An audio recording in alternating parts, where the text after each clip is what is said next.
Hello बच्चों, let's see the question. A force given by the relation of F is equal to 80 acts on a body of mass 2 kg initially at rest. Find the work done by the force on body during the first 2 seconds of its motion. तो बच्चों की concept जो है यहाँ पर हमारे पास वो क्या है? की कॉन्सेप्ट हो गया हमारे पास work done by variable force, work done by variable time dependent force.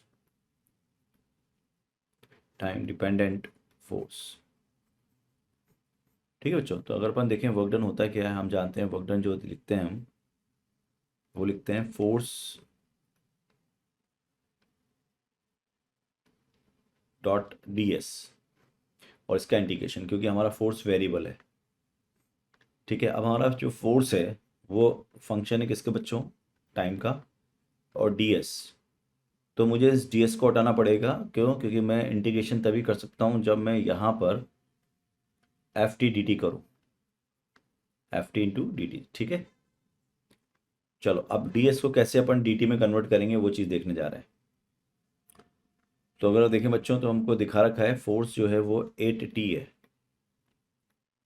तो यहाँ से एक्सेलरेशन कितना हो गया? फोर्स बाय मास, यानी कि हो गया आपका 8t/2, that is equal to 4t। ये हो गया।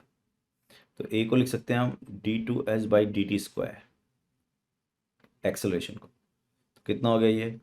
4t। सो ds/dt, या इसको मैं dv/dt लिखता हूँ, ज़्यादा अच्छा होगा समझने में।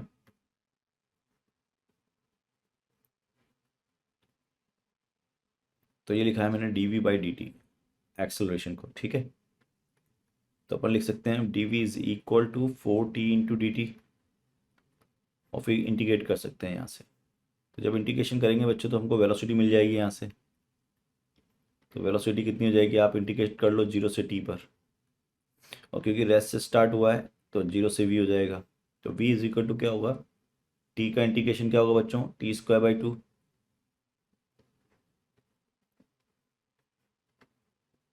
तो v हो गया आपका 2t²।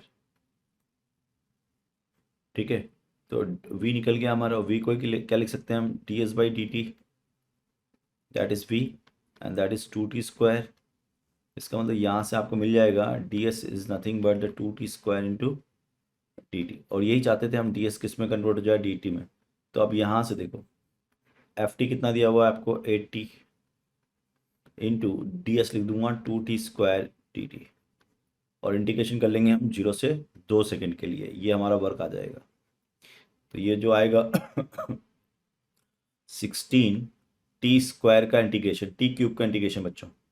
तो t³ का इंटीग्रेशन t⁻n+1 से लिखेंगे, 3+1 डिवाइड बाई ऑफ 3+1 और 0 to 2। तो ये हो जाएगा आपके पास 16 इंटू t⁻4, यानी कि 2⁻4 डिवाइड बाई ऑफ 4। तो ये हो जाएगा 216, और 416 से 4 टाइम्स कट जाएगा। तो फाइनल जो आंसर आएगा बच्चों वो आएगा आपके पास